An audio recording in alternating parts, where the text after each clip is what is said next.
Then another verse he says, जब मन तेरा गर्दन चढ़े. Now there are times that nafs wants what wants it. जब मन तेरा गर्दन चढ़े और जूं चाहे त्यों दौड़ावे. जब तुझ ऊपर उन्हें जोर किया तब उसको तू हक से थी डराए. कहो ए मन मेरा ए राज भी तेरा, जब तक इस दुनिया वासा. कल मर जाए सी मार खाए सी बिहिच सी, जाए सी निराशा. When your lower self has a hard grip over your neck and drives you to do whatever it pleases and has overpowered you, then threaten that nafs with the fear of truth. Haq se thi darai. Tell it, no doubt it's your kingdom. You can get whatever you want. But how long? Tomorrow you will die. You will experience death. You will be punished and you'll be deprived of paradise. So moment, this talk is within ourselves. One side is nafs and one other side is momin, who's intellect. With intellect, you overpower this nafs. And remember, nafs is actually energy. So there are three levels of nafs we have talked about in Quran, right? Nafs-e amara, which always wants instant gratification. Then comes nafs-e lawama, a conscious soul, a soul which is guided. So when we are in these classes, our nafs-e lawama becomes stronger. As soon as nafs-e amara wants us to get whatever it wants, we would say, no, take a minute. We do not need to do this. I'm not going to listen to my instincts. I'm going to do better. So the more nafs-e lawama becomes stronger with ilm ibadah, the less we will submit to our lower self. And eventually, there's a higher level of nafs, which is satisfied soul, nafs-e mutma'inna. So Imam's soul is nafs-e mutma'inna.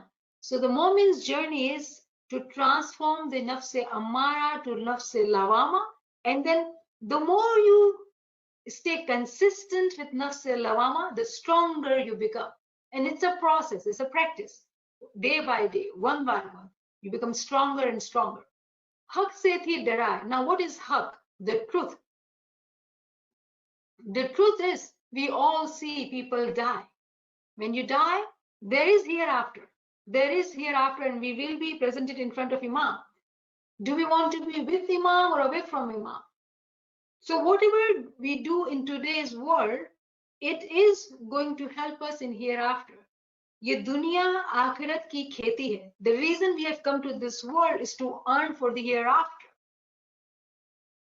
So you would have dialogue within yourself, and with zikr, with giryazari, ilmu ibadah, you strengthen yourself and come out from the overpowering nafs, the control of the nafs. You come out of it. In Quran, chapter 2, verse 204, chapter 2, verse 204 says, and of the people is he whose speech pleases you in worldly life. And of the people is he whose speech pleases you in the worldly life. And he calls Allah to witness as to what is in his heart. Yet he is the most violent, rigid of opponents. Very interesting words.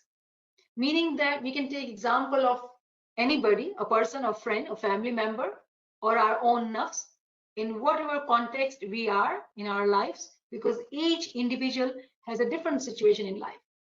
So if it's a person at work, in family, in friends, these people are such, the way they talk, it pleases. Their speech pleases us. And he calls Allah to witness as to what is in his heart, as if they are honest too. But in reality, they are the most violent, rigid of opponents. Now, how do we know that? How do we distinguish? How do we differentiate? It is only through knowledge we can know who is who. And Maula Ali has given us guidance on that too. And this Nachis has delivered lecture on that too, but it's in Urdu. Those who can understand Urdu can listen to that lectures. Who are our friends? And it's from Kalam-e Maula. So it's the shaitan who speaks very sweet in our ears. It's bandagi time. You know what? I have to wake up early in the morning. I have to drive for 1 hour. Tomorrow I have auditors coming in. I need to work so hard. Let me sleep, Mola Papa. I need this rest, so I wake up fresh. Sweet talking, as if that need of yours is so valid to sleep, so you miss on your bandagi time. Zikr, okay, I did set this intention 1,000 times, but you know what? I'm not able to do it. So we make these excuses because we are being encouraged in our ears. Shaitan whispers those sweet talks to not do what we are supposed to do. And shaitan can be insi and it can be jinni. Insi means a human who comes as a shaitan, taking us away from our path, or it could be jinni, invisible, in form of our thoughts. And the last one is from our list of sins is ahankar. Excessive self-pride, ego, arrogance, being proud, all those are into same category of ahankar. Mola says, तुझ मन है अभिमान घड़ा, मन तेरा उस पीछे जाए. अभिमान शैतान दोए दुरीजन, तेरे मन को बहुत दौड़ाए. जो आपणी भलाई चाहो तो मन अभिमान छोड़ी बैठो. रब से डरो, बुरा काम न करो, तो जन्नत मिले सही पीठो. Your mind has a great deal of pride. I did this. I am this. This is mine. And your mind goes after it. Pride and the devil are both evil. Pride and devil, they both are evil. They tend to control your mind a great deal. If you wish goodness for yourself, then abandon pride in your mind. Fear the Lord. Fear the Lord and do not perform vices. Then you will achieve paradise.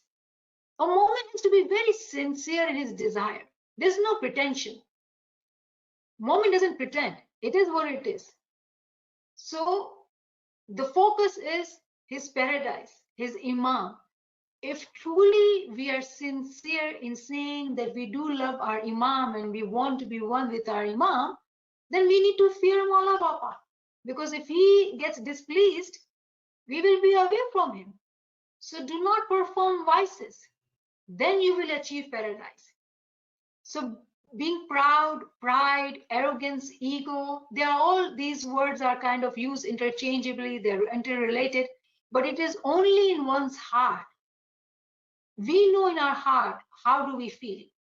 Are we truly prideful on something which we achieve with our hard work? You know, in that context, also the word pride is being used. But then there's a very slim line between pride and arrogance. And it is only that person who is saying whatever is saying knows what is in his or her heart. So whenever a moment feels pride, they remind themselves that they are nothing.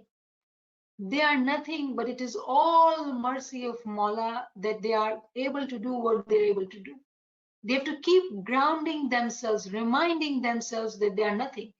Otherwise, this is one of the very strong weapon of Shaitan to enter in our heart, this arrogance, this ego, and that's it. One thought, all the earning is gone.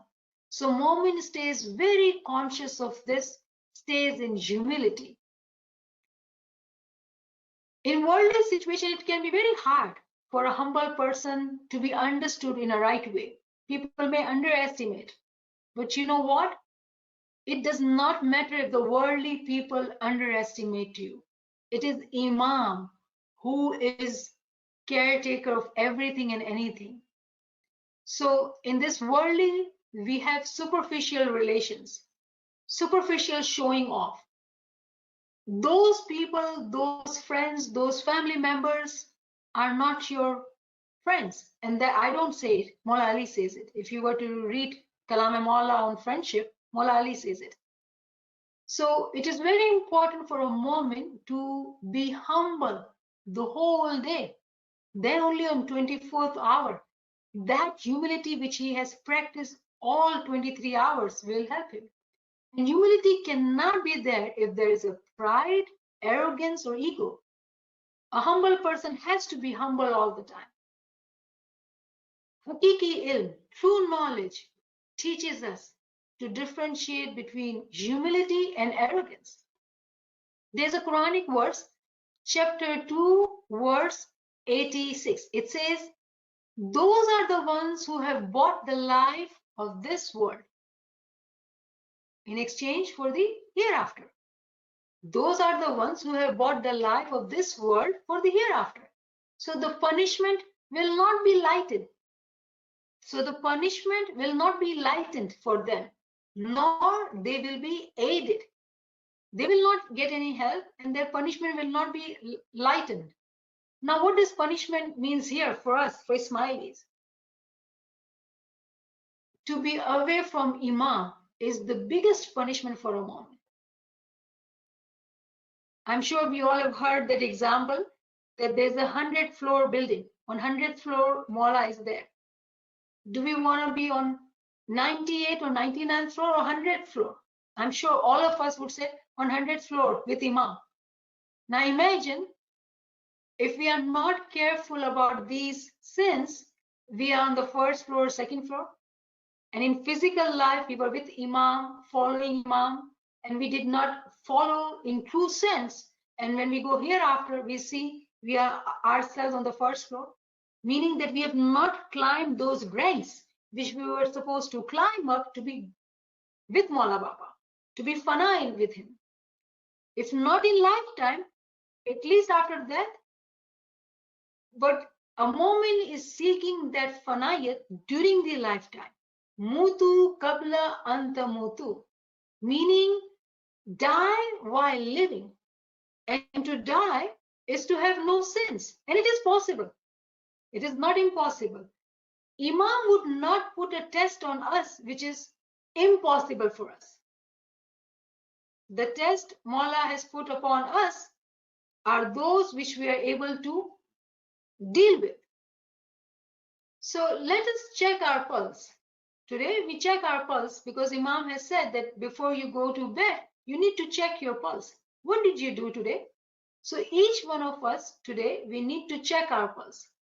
What sins we are involved in this worldly level? How much are we following our nafs? Are we following our instincts? We are not animals. We have intellect. Are we following the guidance of Imam to stay on the Satpanth? Are we able to differentiate being pretentious on the Satpanth or truly following the Satpanth? Are we seeing ourselves as humans? Or we are just feeling good that we are humans? There's a beautiful Ginan by Pir. एजिमाल खजीना बहुत जब भरिया उसमें नहीं कुछ तेरा रंग मोहल सब भूल जाए सी जंगल होए सी ढेरा किया नींद सोवे मन मेरा शाह समरण की वेड़ा मौला समरण की वेड़ा किया नींद सोवे मन मेरा. Though you may have filled many treasuries with riches, there is nothing there of yours. Nothing. Your lovely palaces will be forgotten, and the jungle will be your abode. Why are you sunk in such slumber? O my mind, O my heart, it is the time to remember the Lord. It is the time to remember the Master. Why are you sleeping? Why are you sunk in slumber, O my heart?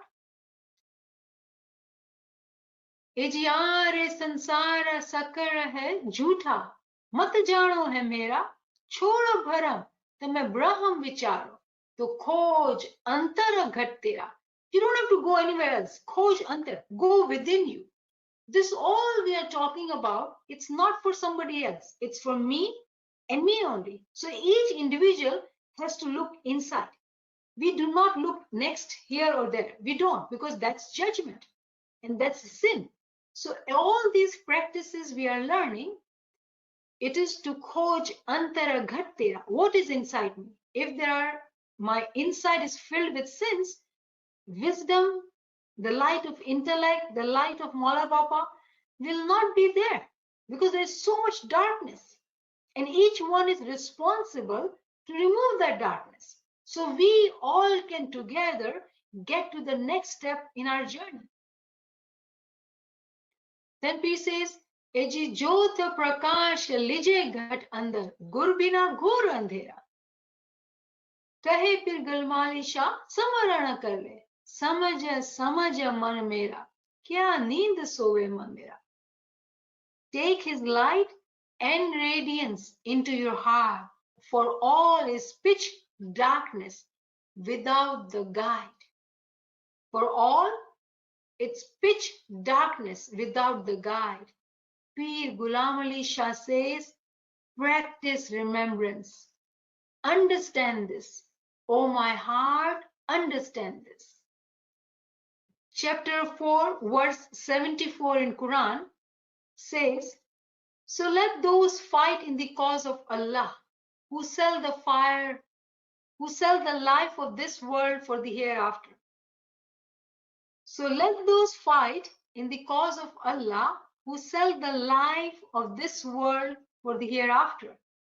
And he who fights in the cause of Allah is killed or achieves victory. We will bestow upon him a great reward.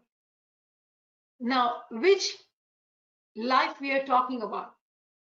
To fight in the cause of Allah, meaning in during this life, if we are able to kill our nafs, meaning that we sell this life for the world hereafter. So it says that he who fights in the cause of Allah is killed or achieves victory.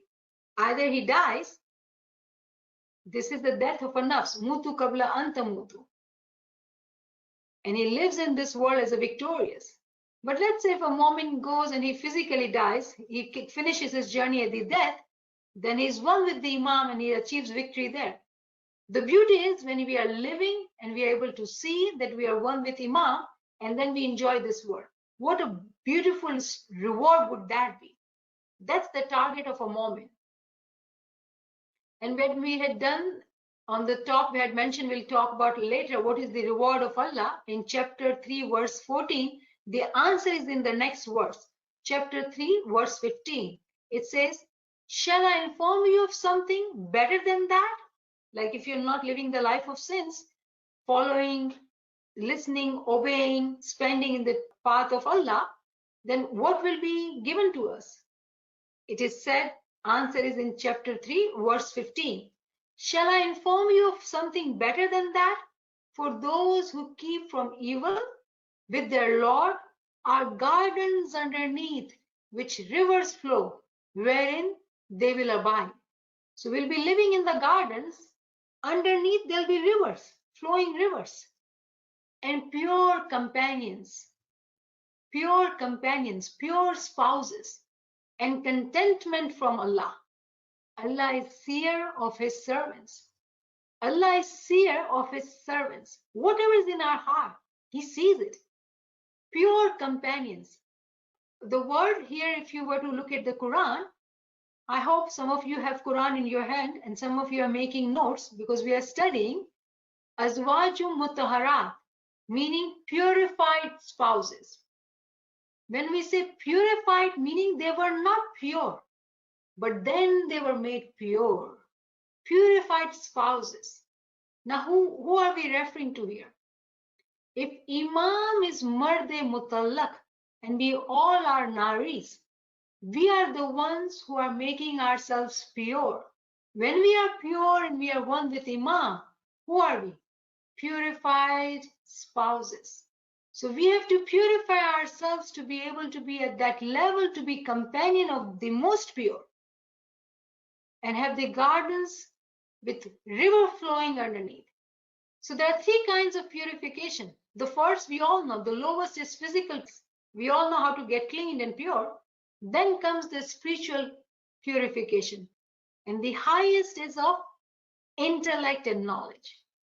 So through zikr ibadat, we are able to purify at a spiritual level, identify spiritual diseases, sins, correct them. And through intellect and knowledge, we get the highest purification. We remember in the beginning we mentioned, when we hear a beautiful ilmi point, a knowledge which really clicks, makes us happy.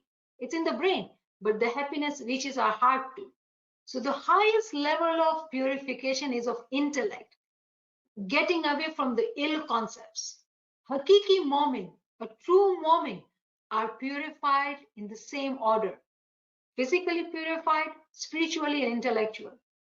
During this time of Qiyamah, we are so blessed that we are becoming pure from all directions together. And Alhamdulillah, if we all stay on this journey together, continue to transform ourselves from this dense body to subtle body, particle by particle through zikr ibadat and ilm amal. Then only we are able to get to that level of mutu qabla an tamutu. Alhamdulillah. So I'm going to end here. If any friends have any question, any comments. Okay, so I received one question already. Which part of the dua do we seek for die before we die? Oh, beautiful. It's in the second part. And I love this dua when we say, Allahumma ya Maulana antas salam wa minkas salam wa ilayka yarja'us salam. So this whole beautiful dua, it's about salamati. Salamati meaning ever living. Salamat is the one who never dies. So it is when we are saying, Maula, make me salamat, let me enter in the house of salamati. We are asking to become alive, become salamat, who never dies. This body will die. My soul is never going to die. My soul is the child of Iman. But right now it is caged and it is in love with this world. And my job, my duty is to awaken every particle of my being, so I'm alive completely during this lifetime, so I can enter in the house of salamati. Once you are in the house of salamati, you cannot die. So fana fillah takes us to baka billah. Baka meaning ever living. These are Sufi terms. When we say fana fil imam, it's a Sufi term. Fana fillah, baka billah. And then comes self-illah. You travel in that world then. Once you become salamat, you're always living because our imam is always living. So when you become part of imam, what is that? You're ever living. So in our dua, that's the second part. Inshallah, we will do, in understanding of Jamaat Khana, we'll go into detail of our dua too, because it's such a beautiful dua. It's a giryazari. It's a conversation with the imam if you were to understand it. This had answered your question. So second question is ill concept. Please explain. There are very many ill concepts. Very many ill concepts. One ill concept, very humbly, I will talk about not realizing the importance of studying Quran. And inshallah, I will continue to talk about Quran tomorrow because we had talked about Quran last Thursday. I will continue to talk. So this is one of the ill concept some of us have, that Quran is not our book or we do not need to study Quran because we have Bolta Quran. So we need, that's an ill concept. To think of Imam as in physical body, but not to recognize or understand how truly he is ever living. In what manifestation? How many manifestation? Who is Imam? That's an ill concept. I think these two examples are pretty strong and big ones. Any other question? Okay, can we say nafs amara is same as shayateen? Yes. So for nafs, we do use lots of vocabulary, which is interchangeably used. Nafs is lower eye, lower mind, shaitan. All these words we can use it. But in Islam, in Quran, we are being taught of nafs in a different way. So we need to understand this concept. And if anyone wants reference, I can provide you with the reference to. Like in English, we hear that it's an energy. We need to use energy or convert energy. Actually, Islam talks about it in the same way, just the language is different. Nafs Ammara, the nafs, the lower eye, which always wants instant gratification, meaning shaitan ki bazi. Shaitan always wants you to not attend Qur'an classes. If you're attending Qur'an classes, you don't need a notebook. You can have TV on, you can talk to and you can listen to, or like your divided attention. And then you don't need to review any books. You name it, I can give example. In Ibadat, the nafs will say, oh, you're tired, go to sleep. It's okay, I'll wake up at 4:30. Whereas Maula says, Imam Aka Sultan Muhammad Shah, may our souls be sacrificed to this Imam, has said, wake up at 3 o'clock. Because it's not easy for us to wake up at 4 o'clock and sit in bandagi. Because our body needs that time to get awake properly, do zikr, giryazari, so we can focus in our bandagi. So nafs amara changes to nafs lawama and nafs mutmainna. So yes, in a simple way, nafs can also be called shaitan. But Huzur said that he had his shaitan accepted Islam on his head, meaning the nafs amara became nafs lawama, and after nafs lawama, it became nafs mutmainna. So those who have not learned Quran all life, will their intellect not purified with ginan, zikr, bandagi, etc.? Knowledge is in darjat. It's in levels. So if you only do ginan, zikr, bandagi, meaning that I am following Imam's farman based on convenience, because I find ginan easy, because I understand ginan, Quran intimidates me, it is difficult, so I will not study Quran. So will I not be forgiven? Then someone will ask me, okay, I've taken Isme Azam. What if I do bandagi at 4:45 till 5 o'clock? Will I not be forgiven? So we can ask these questions, but we know the answers to these questions. The purification at the highest level needs everything. Our peers, whose ginan we love so much, they educated themselves based on Quran, and they made ginans for us. Now it's our time that we need to learn Quran too. And why do I say that? The answer to this question, if this friend has not heard the lectures on Quran the last week, I've given that answer. Why do we need to study Quran? So please listen to those lectures. It will truly help you. Any other question? So if we have no questions, thank you so much. I'll take your leave. Yali Madad. Hola, Ali Madad Niamat. This is yours. Madad, thank you. Shukran Maula. Hola, Ali Madad Niamat, thank you so much. Shukran Maula. Shukran Maula.